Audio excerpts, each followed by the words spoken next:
Добрий вечір, ми з України. Коли мені хтось говорить, що я не народжений там вбивати або воювати, хто, народжений воювати і вбивати? Коли говорять там, от дякую за ваш патріотизм, ви пішли воювати, да ні хрена, винятково через егоїзм. Я не хотів би, щоб цим гівном займалися мої діти. Реально в окопах нема коли попісять. Тут літаки, тут танки поїхали, тут з кулеметом їм насипали. І складається дуже хибне уявлення про війну.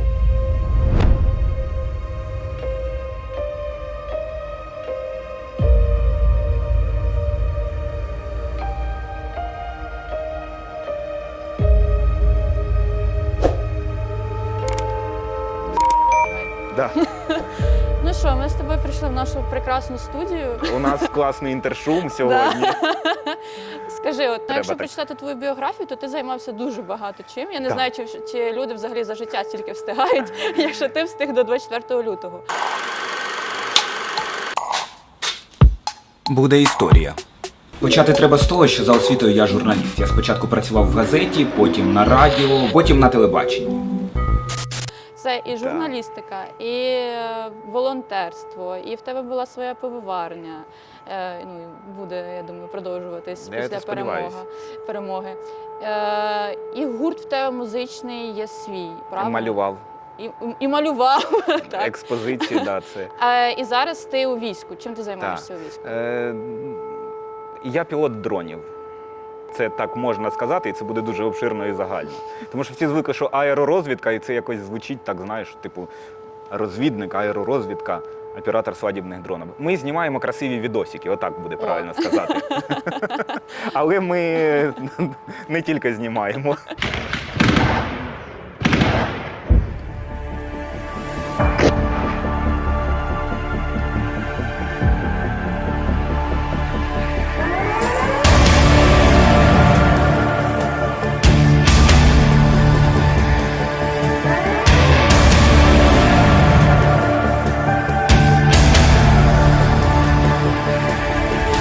Чому саме аеророзвідка? Та тому що скіли були просто. Був скіл набутий з 2014 року, тому що дуже довго на дронах працюємо, і я, і Паша Пашко, який в одному екіпажі ми.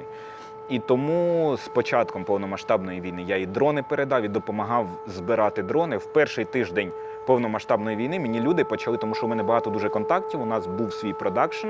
Мені люди, оператори дронів, весільні в тому числі, напевно, почали присилати свої дрони, побачивши мій приклад в соцмережах, що я просто те, що у мене було, я віддав його в бригаду територіальної оборони ЗСУ. На початку все, що було, просто мені все присилали, я це все розподіляв сам по військових, тому що військових багато було. І якого числа місяця ти опинився у війську вже офіційно? Кінець травня, ні, початок червня. Скоро буде рік уже? Да. Ну, рік буде як за паперами, а фактично та з другого дня, не з першого. Не жалкуєш про цей рік? Ні, так а за чим жалкувати? Ну, типу, не було багато вибору якогось. Який вибір був? В бейбі-боксі втекти в Польщу? Ну, наприклад, я не знаю. Ні, так не можна. Коли говорять там, от дякую за ваш патріотизм, ви пішли воювати, да ні хрена, тому що я не через патріотизм пішов воювати. Винятково через егоїзм, тому що у мене я бачив і розумів, що мені максимально комфортно, коли я знаходжуся з родиною, з дружиною, з синами, або принаймні там з сином малим постійно, тому що він дуже малий на момент початку повномасштабної війни був. І навіть з котом, з кицею Марлі, яка п'є водичку постійно. І їхня безпека для мене головніше, але знову ж таки, напевно, через егоїзм, тому що тоді я себе комфортно почуваю. Це свідомий вибір просто захисту персональних кордонів і персонального комфорту. Оце мій егоїзм. А потім на це зверху, як бутерброд, знаєш, воно так складується. І зверху потім уже йде трішки русофобії, трішки патріотизму, трішки там оцих там гасла обов'язково треба додати, знаєш. Мені морально комфортно розуміти, що я роблю для перемоги. Але для перемоги не загальної, а в першу чергу я це роблю для перемоги своєї персональної, бо я так скучив за родиною просто. І мені так хочеться, щоб пошвидше була перемога. От тоді мені буде комфортно. А військової романтики в мені взагалі немає. Не треба романтизовувати війну, тому що от проста математична маніпуляція. За 15 число за добу було відбито 75 спроб штурмів терористів. Для більшості пересічних людей це просто цифри 75. Крім того, що, звичайно ж, є втрати, це війна, ми, українці, цінуємо життя один одного. Але що таке 75 штурмів за добу? Це в середньому 3 штурми на годину. Це значить, що один штурм на 20 хвилин. Це значить, що поки ви вмивалися або чистили зуби, або пили каву з цигаркою, або, не знаю, там чизкейк з чаєм, або стояли в черзі в магазині, в середньому більше, ніж одна атака терористів була відбита. Тому війну не треба романтизовувати і підтримуйте військових. Мені не подобається, коли романтизують війну, але мені іноді здається, я ж це не транслюю назовні, що для себе можна, бо мені так комфортно. Знаєш, ми їдемо, зазвичай там на 2 машинах вже виїжджаєш кудись працювати, одну далі залишаєш, і ми їдемо, і там під саундтрек з побратимом фантазуємо, що під цю музику відбувається. Він каже, о, під цю музику москаль горить. Каже, дивись, як класно він горить, він тліє, і воно так смердить, оцю, блядь, шмаленим, як курка. Такий, о, а ця музика, це так догорає Кремль. Так, о, а під цю музику, блядь, прям бачу, як ескадрон, дронів FPV з вибухівкою, камікадзе, хуй Кремлю. І ми з цього дуже сильно ржем, прям. І це уяви, що це зранку відбувається, коли ти їдеш на якесь бойове завдання. Бо назад ти їдеш завжди сильно задовбаний. Але, мені здається, все одно всі жарти – це дуже така наша захисна реакція на війну, на небезпеку. І під яку музику в тебе горить Кремль? Ти включить? Так. My words are weapons in which I murder you with. We are the future, the 21st century. Я уявляю, як я гортаю телеграм-канали і там купа відосів, як горить Кремль. І під цю музику. Це прикольно. Візуалізація, знаєш? Колись ржали з цього, що треба, напевно, зробити собі плейлисти, які можна шерити, ну, на людей. Типу музика, під яку нам комфортно, емоційно комфортно воювати. І цього всього не було. Я думаю, що ми би кришею вже поїхали дуже сильно. У мене ж в цьому плані взагалі я дуже намагаюся стежити за своїм ментальним здоров'ям якось. Я, ну, оскільки ще профіль роботи інформаційної такий, напевно, то я зразу вичисляю, у мене це було вже 2-3 рази. Коли я в собі прям викупив, коли у мене починається цей синдром деперсоналізації, я такий клац, додому, коли вийшло приїхати, там хоча б на пару годин, я з дому взяв з собою керамічну кружку, я з собою не вожу, я ненавиджу металевий посуд. І я навіть на бойові ми йдемо, я з собою несу керамічну кружку. У мене є м'яка іграшка, яку мені малий поклав в рюкзак. Велика м'яка іграшка, кіт, і я з нею сплю. І металева ложка, якою я їм. Це речі, до яких ти постійно, ну не постійно, часто дотикаєшся, з якими ти контактуєш, як кружка, ложка. І вони у мене домашні. Щоб не втрачати емоційний зв'язок з домом, так. Який у тебе був найважчий день от на війні? Емоційний – це 100%, коли мій найближчий друг загинув. Мало того, що найближчий друг. Так сталося, що ми з Ілюхою прожили в одному підвалі дуже довго, вдвох. А до цього ми прожили в одній кімнаті. Я це бачив, нам в двір прилетів снаряд від урагана. Жора, туши сигарету, баллон. Балон в Надо виходити. Выбегай нахуй.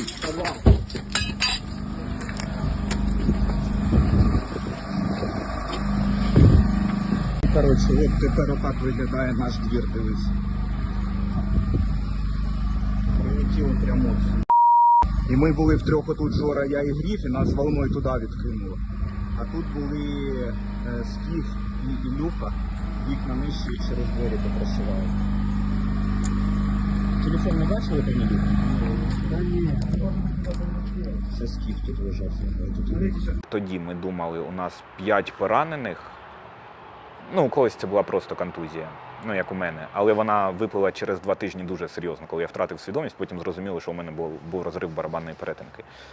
А Ілюхі пробило легені, він був на ІВЛ, і він в свідомість за 6 днів прийшов тільки 1 раз, А потім, це дійсно для мене така тема болюча досі, бо мене тодішній командир відправив допомагати займатися похороном, але навіть в той день у мене вийшов контент. Добрий вечір, ми з України. Не з цим стоїм як завжди. Не з цим стоїм А фізично? Да багато було фізично важких таких дій якихось. Одна з яких, коли багнюка була, це дуже важко було. От нормальні запорізькі степи, бля. Було таке, що на позиції треба заходити там по 4 кілометри і не по легкій грязюці там чи траві, а це прям багнюка. Така там, ну, не в десь в коліно, десь трішки менше, і ти в цих бахілах. І тоді я розумів, що ти можеш іти з швидкістю там більш ніж година кілометр. Це на тобі снаряга, Да. батарейки, Да, дрони, дрони. одяг. Пайок що ще? якийсь, одяг обов'язково, бо перевдягнутися треба, а це ще й мряка якась іде, мокрий сніг. Важко йти, ти мокрий дуже сильно, бо пітнієш. І ми, і дуже багато речей, а ми заходили по 2 людини. І щоб якось менше речей нести, треба було ж чимось жертвувати, щось з собою не брати. І ми не брали там БК до автоматів, наприклад, взагалі. Не брали? Не брали. Ну, тому що важливіше тобі зараз? Переодягнутися в сухе чи взяти додатково обмежена кількість простору в рюкзаках і в руках, куди можна це напхати просто. З досвіду на той момент тих точок, де ми працювали, набагато більша вірогідність була здохнути від грипу. Тому для мене важливіше було переодягнутися в сухе. Ні, зараз такого, звичайно, нема. Це там я говорю про глибоку осінь. Військові дуже часто це, як правильно сказати, щоб і військових там не образить, бо хтось собі навмисно формує такий образ. Мені здається, дуже ніжні люди, які, коли мені хтось говорить, що я не народжений там вбивати або воювати, хто, народжений воювати і вбивати, якщо це не природнє середовище. Оце, де ми знаходимося, це, неприродньо. Не існує народжених для вбивства. Ну, якийсь маргінез якийсь запорєбрічний, можливо. Як ти морально відновлюєшся? Спілкування з родиною. Для мене це прям... Ой, максимально, дуже максимально. Для мене це дуже важливо. Бо ми, якщо не контактуємо там мінімум 4 рази на день, це значить, щось сталося. Це обов'язково зранку, це обов'язково ввечері, з малим трішки поспілкуватися і обов'язково на ніч іще. А коли є якісь сильні емоційні потрясіння, медитації. Можу медитувати. Щоправда, достатньо давно не робив цього. Напевно, не було серйозних потрясінь, хоча в такі, місця потрапляли.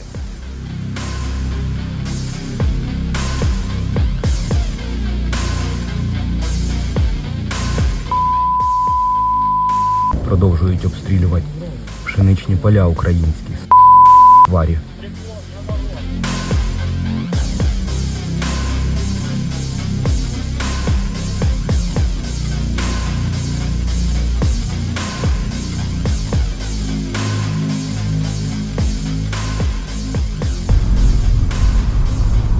Вон горить хата. Поїхали. Ну, цей виїзд до зеленого поля треба завершити. Звісно. Да, ось. От. Русня.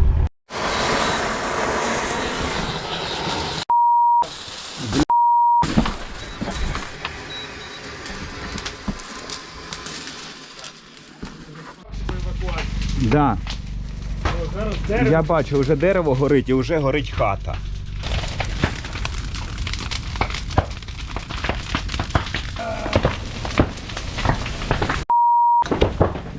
Всі бояться. Мені страшно. Знаєш, як страшно на бойові виїзди їздити? Не бояться тільки придурки. Загиблий близький друг Ілюха Волошин говорив, що я тебе постійно боюся, але з страхом треба навчитися взаємодіяти. І тоді це буде продуктивний страх. Тебе вийшло?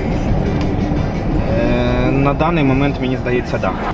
До страху і до небезпеки там вибухів, коли працюєш в умовах, коли по тобі їбать прямо. Ти з часом до цього звикаєш.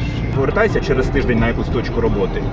І дивишся, а там уже і без броніків люди. Ну просто тому, що притуплюється відчуття страху. Знаєш, як я з цим борюся? Як? Дуже просто. Я пообіцяв дружині, вона попросила, щоб будь дуже сильно обережним. Кажу, окей, давай це проговоримо. Типу, як я можу бути максимально обережним? Ну, ніколи не знімай бронік, коли ти на бойових. Я жодного разу, прям жодного разу, коли ми на бойових завданнях, і навіть коли там тихо, я не знімав бронік. Можливо, кілька разів там шолом на якісь півгодини, тому що шия втомлюється, але щоб не обманювати дружину, я буду максимально захищений, ну, захистом конкретно. Мені це допомагає. А хіба не буває на війні такого, що щастить? От просто ти там. Є що щастить, а є, знову ж таки, компетенції. І мені здається, ми всі дуже сильно себе привчили знецінювати наші скіли, наші компетенції, наш бекграунд, нашу бляха роботу.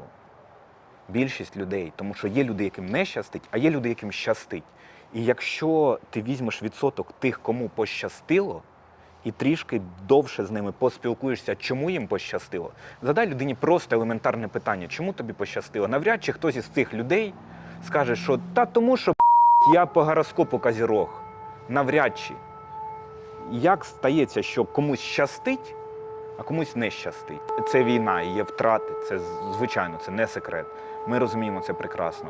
Але з іншого боку, напевно, ти теж бачила відео, як Гонор брав участь в своїй круговій обороні. Що з цього відео видно? З цього відео видно, що коли вони заходять до військових на позиції, військові сидять дуже перелякані. І заходять хлопці, які мотивовані, і вони починають їх просто пресингувати, морально розказуючи, що їм робити. Чи пощастило цим хлопцям, що вони вижили, чи вони просто професіонали?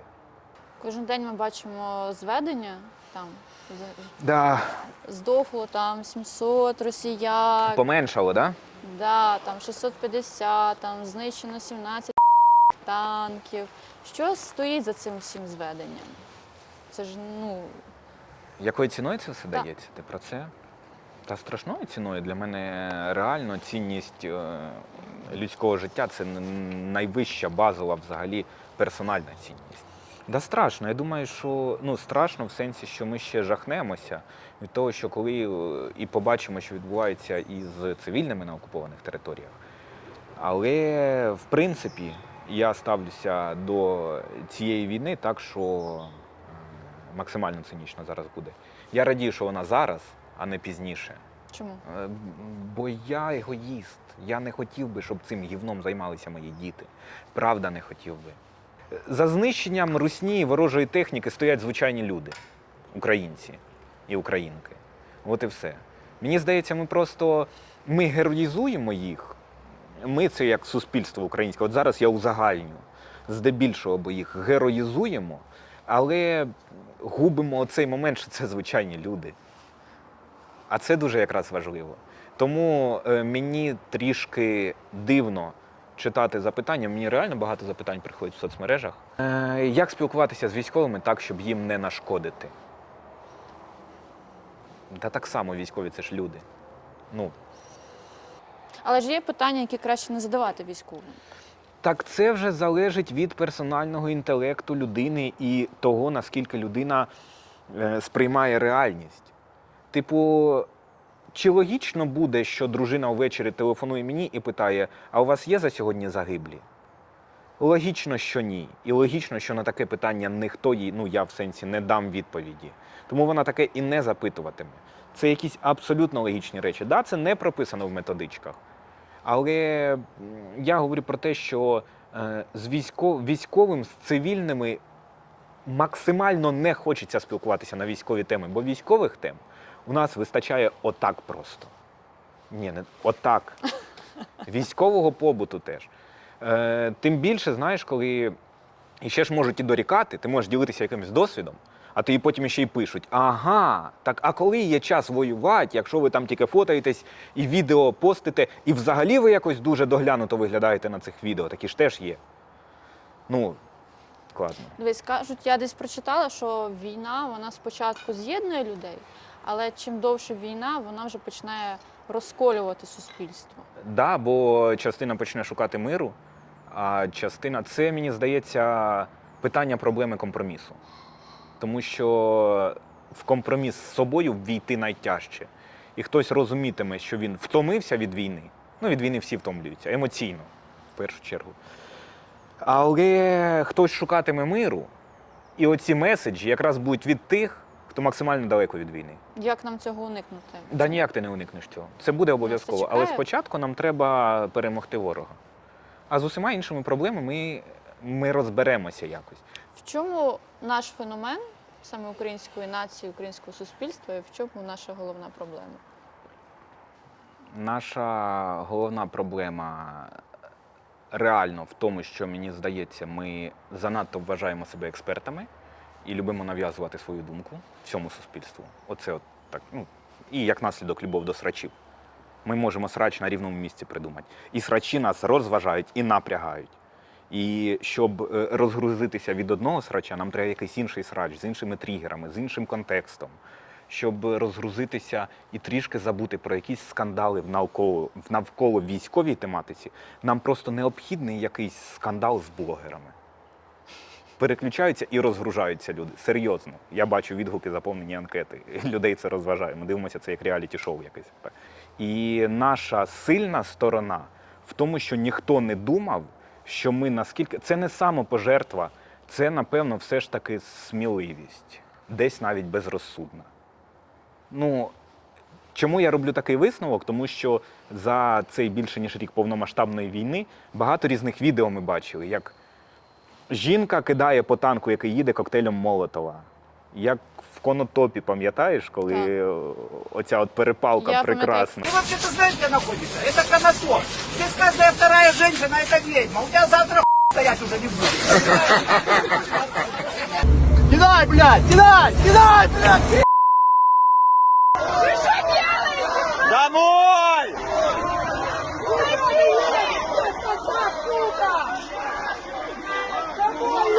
Домой! Возьмите семечки, положите сырые, чтобы хоть подсолнухи росли, когда вы здесь пляшете. Хто тобі сказав, що відеосйомка запрещена? Конституцією України відеосйомка дозволена. Чи я в себе вдома, що я не можу знімати? Дивись, мені хочеться дерева поснімати. Дивись. Ми дуже сміливі. Ми реально дуже сміливі. І ми ніколи про це не знали.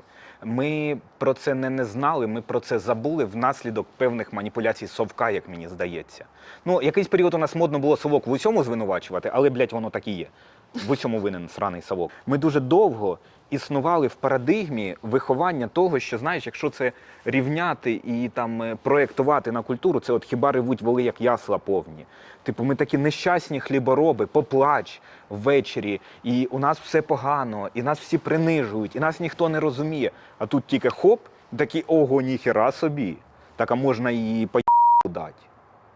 І виявляється, що не настільки все, як в літературі, печально.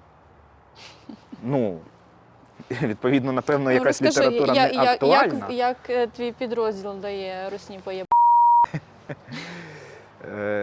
За допомогою дронів. Ну. Різні приколи, які ми починали скидати ще з самого початку.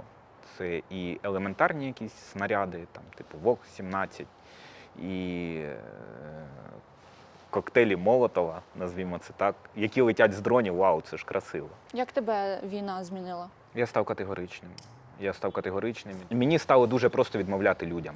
Раніше мені це треба було прям щось придумати, щось збрехати. Ну, тобто я припинив щось придумувати. І мені здається, в цьому проявляється категоричність, але те, що я бачу зараз, людям це не подобається. Що кажуть, от на фронті хлопці воюють, а в Києві тилові міста, які не обстрілюють, там люди ходять на дискотеки, п'ють вино, пиво, гуляють, а в нас в Так країні це ж класно. війна. Це ж класно. Ні свят, ніяких, ні Нового року, ні день народження, нічого святкувати не можна, бо в нас війна. Як ти до цього ставишся? Розумієш, я з тих людей, яких це розважає, я з тих людей, які в цивільному житті, навіть коли я приїжджаю, я не говорю про війну, я не ношу військовий зараз от у мене такий напіввихідний, і то ти бачиш, що я в напіввійськовому одязі. Я до цього так ставлюся. Це не значить, якщо люди не живуть в моральній напрузі, це не значить, що вони забули, що війна. Я якраз з дружиною, коли дискутую, ми про це говоримо, що я її якось змушую і пушу йти на якісь там зустрічі, десь з подругами на вино сходити, на якісь там тусовочки, якщо вони є. Тому що це класно, що вони є. Це значить, що люди почали приймати війну. Вона є. І що тепер? Сісти і боятися? Хіба немає зворотнього боку, що люди почали забувати про війну? Так зворотній бік він завжди був. Ті люди, які не забували про війну, вони і зараз не забули. Попри те, що вони можуть там пити каву або пити вино, це не важливо. Ті ж люди, які оце одягали на себе натягнуту цю маску, що я такий патріотичний, і от треба пам'ятати. Чи треба нам зробити обов'язкову психологічну реабілітацію військовослужбовців і їх Обов'язково сімей? не допоможе. Обов'язково не допоможе, тому що до цього треба бути готовими. Більше того, тобі скажу, що зараз це теж, напевно, може бути трішки проблемою, бо зараз то психологи, не всі далеко, готові працювати з військовими, які там десь на ротацію повернулися і самі хочуть до них звернутися. Тому що під час війни працювати з військовим, який був в боях, я зараз говорю не абстрактний приклад, а абсолютно конкретний приклад про конкретну людину. Він був впродовж 3 місяців в Бахмуті в самому, він повернувся на ротацію, пішов до психологині.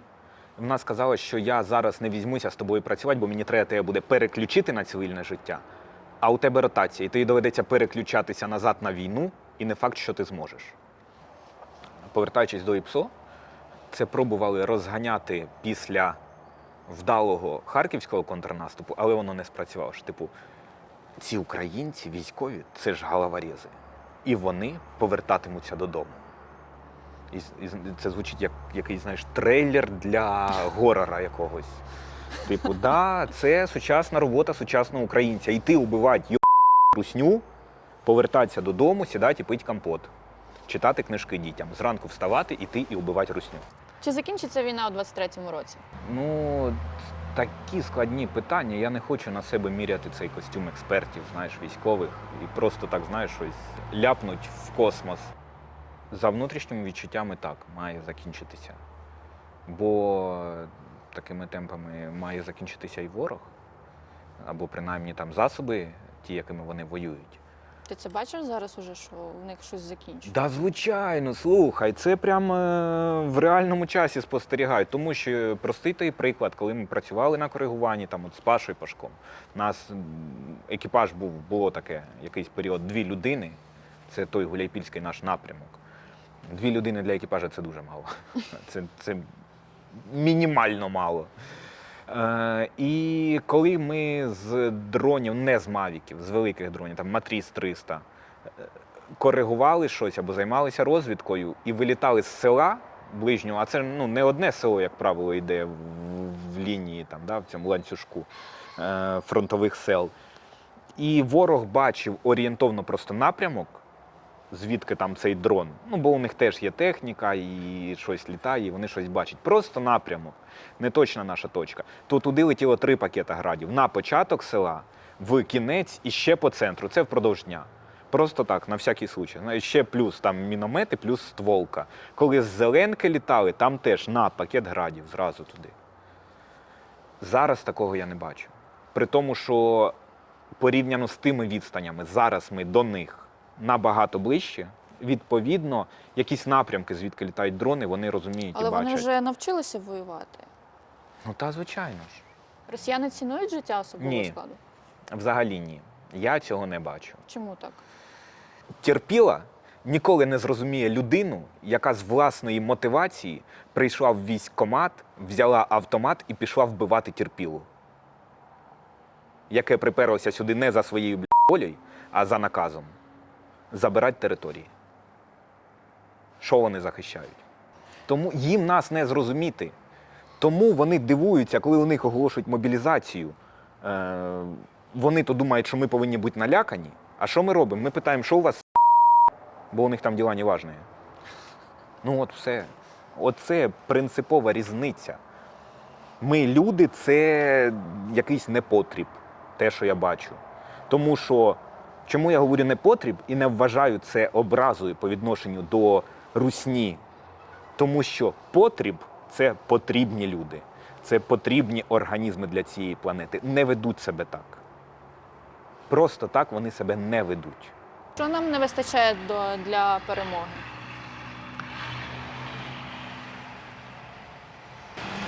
Що нам не вистачає для перемоги? Банально буде, але правда, напевно. Нам не вистачає трішки техніки поки що. Але я тобі хочу сказати із цієї техніки. А може вона є? Ну тут, от поки ми сидимо спілкуємося, я не бачив, щоб щось проїхало у тебе за спиною, там щось прогуділо. Але там то було.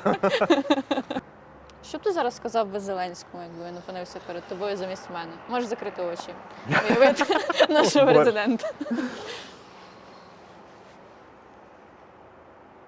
Я, напевно, нічого би йому не говорив, щоб не заважати йому займатися тою роботою, якою він займався. Тому я би не хотів, щоб він опинився тут біля мене. Хай робить те, що він робить. Молодець. А Путіну? Ну фу. Ну слухай. Мені хотілося б насправді, щоб він дивився на те, як розвалюється Росія. Оце було б прикольно. Прив'язати і сказати, сука, дивись. Прямий ефір. Да. Ну там же ж мавіки будуть Кремль бомбіть під музику, яку я ти включав. Що ти хочеш зробити ще у своєму житті? Тебе є якісь плани? Не хотів насправді так говорити, але багато дуже назбиралося у нас матеріалу за цю війну. Ми все ж таки люди, які звикли працювати з контентом.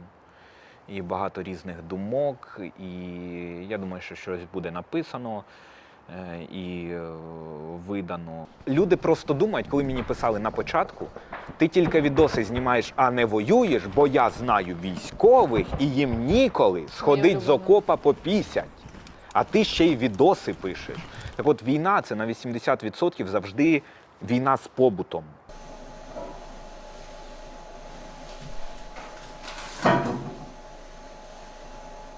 За последние 2 маленьких наблюдал выходы опять.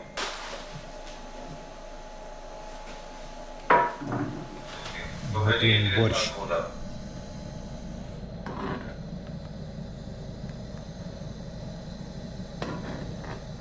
Є кілька механізмів, як ти сприймаєш війну, як ти знаєш війну.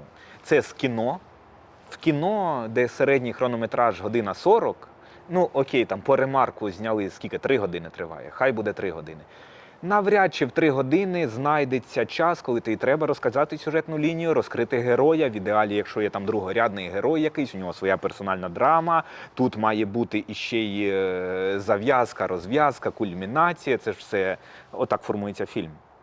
Навряд чи тут знайдеться місце, де без драми можна розказати, як зварити макарони в холодній воді без газу. Ну, тобто не зварити, а просто якось, щоб вони там набухли, розбухли, не знаю.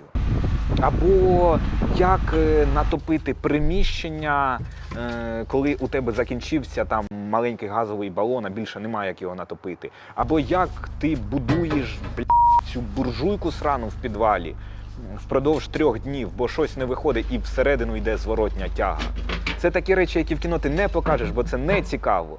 Але це раніше ми знали війну з кіно, не нашу війну, із книжок. Не нашу війну ми знали. А зараз ми знаємо війну. Але як ми її знаємо?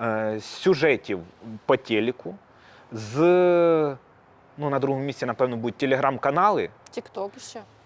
От ключове. Ми підходимо до того, що тік-ток. Максимум Скільки хвилина. триває ролик про війну в тік-токі? 30 секунд до хвилини. Так. Навряд чи цілу хвилину я буду знімати, як я перу в крижаній воді свої труси, і це буде цікаво, навряд чи. Але я таке і не зніматиму. І ти гортаєш тік-ток, і у тебе складається війна з пазликів 30-секундних. І здається, що реально в окопах нема коли попісять. Бо там постійно, тут літаки, тут танки поїхали, тут з кулеметом їм насипали. І все. І складається дуже хибне уявлення про війну. Без побуту. Де побут взагалі якийсь вирізаний. Але Це ж класна дуже історія про те, що, мені здається, дуже розумно підійшли до рекрутингу з компанією взагалі, коли почали анонсувати формування бригад для гвардії наступу.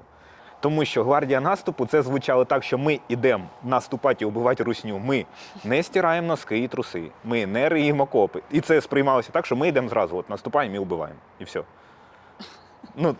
У тебе не склалось такого враження? Можливо. Ну це класно, це реально класно. Ну, подача інформації така. А потім ти розказуєш, що для того, щоб іти і вбивати русню, треба і рити окопи, і окапуватися дуже сильно, і все інше. Неймовірно багато відеоконтенту ми знімаємо, ми майже кожну нашу операцію фільмуємо. Але це не тому, щоб був просто контент, а тому, щоб можна було розбирати якісь помилки або аналізувати щось десь якось, коригувати себе надалі. Але і дуже багато, коли була зима, пізня осінь, ми дуже багато побуту зняли свого. Такого побуту, який би не дивилися в кіно точно. І це, тягне на такий артхаус, що Кім Кі-дук просто замедитувався б. Ти знаєш, у Кім Кі-дука є фільм «Весна, літо, осінь, зима і знову весна». От мені здається, це тому, що у мене більша частина нашого побуту відбувається на фоні груші, яка спочатку зелена, потім вона жовта, потім вона без листя, потім вона без листя, бо ми потім перейшли. Ну, словом, і ця груша як якась бутафорний реквізит, який принесли, тому що вона постійно в кадр влазила. Типу, ти рубаєш дрова, тут ця груша, ти якось намагаєшся щось там реально постирати, тут ця груша. Ти намагаєшся цеглою замостити калюжі в дворі, тут ця груша. І навіть у мене випадково так сталося, що прильот, коли по нам прилетів, він теж знятий є. І там теж ця груша. Про що ти мрієш? Я мрію про спокій. Я дуже сильно розділяю мрії і мету, тому що мрія – це має бути щось недосяжне. Я мрію, щоб все от населення, отам от Запорєбрічне, щоб воно просто зникло. От просто отак зникло. І його більше не було ніколи. Ніде, ні в якій країні світу. Оце мрія, бо це неможливо. На жаль. На жаль. А чого я хочу, це для мене трішки інше. А хочу я дійсно, трішки хочеться спокою, тому що оце двіжування, воно з часом затягує. І в мені немає романтики війни, але і я розумію, що воно мене не те, щоб затягує, але наподорожувалися трішки, відчувається оце все. Тому що різні напрямки, різне все. Але в мене профіль роботи то такий був, що ми в експедиції їздили постійно. Але хочеться трішки заспокоїтися і займатися чимось мирним, дуже мирним. Мистецтвом якимось. Але в нашому випадку війна – це теж мистецтво. Всі, свиня ж болото найде, всі творчі люди знаходять собі застосування десь. Дякую тобі за інтерв'ю. Тобі дякую. Да. Обов'язково скажи, коли контрнаступ почнеться, я вийду. За 10 хвилин буду на місці. Коли ми тут запустили FPV-шки на Кремль, є час встигнути. Виїжджай, да. Окей. Дякую. Дякую вам.